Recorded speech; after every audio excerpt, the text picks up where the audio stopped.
Before the rise of the Persian Empire, the world was a patchwork of kingdoms, Egypt in the west, Babylon in the heart of Mesopotamia, and powerful tribes scattered across the Iranian plateau. Yet none could unite the vast lands between the Indus and the Mediterranean. Then, from the rugged lands of Anshan, emerged a leader whose vision would reshape the known world, Cyrus the Great. He did not simply conquer with the sword, he conquered with mercy, wisdom, and tolerance, ideas unheard of in ancient rule. The empire he forged would stand as the first true superpower in human history. In 550 BC, Cyrus united the Medes and the Persians, creating a powerful new empire. His armies marched with discipline and strategy, defeating the wealthy kingdom of Lydia in the west, and the mighty Babylonians in the south. But Cyrus was more than a conqueror.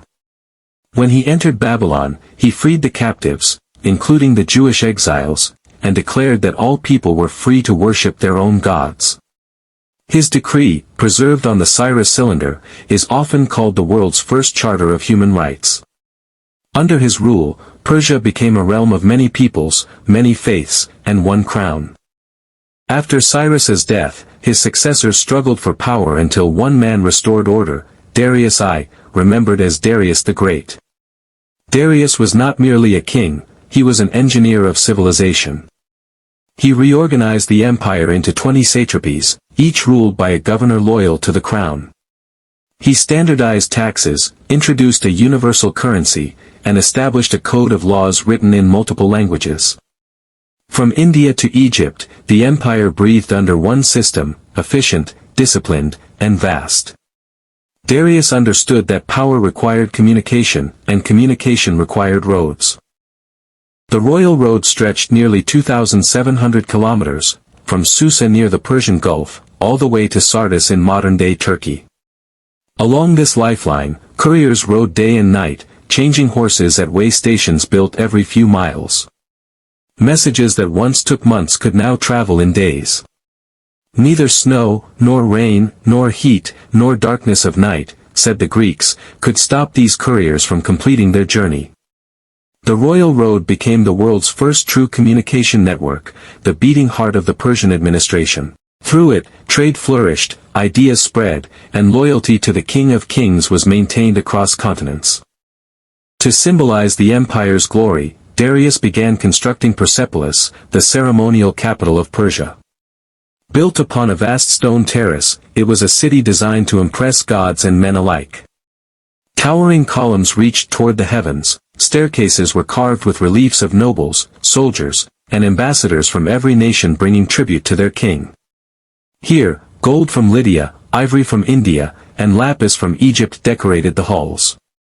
Under Xerxes, Darius's son, Persepolis reached its full splendor, a living testament to Persian craftsmanship, unity, and divine power. Yet the ambition of the empire reached beyond its borders. In 480 BC, Xerxes I launched one of history's greatest invasions, a vast army and navy marching toward Greece to avenge his father's defeats.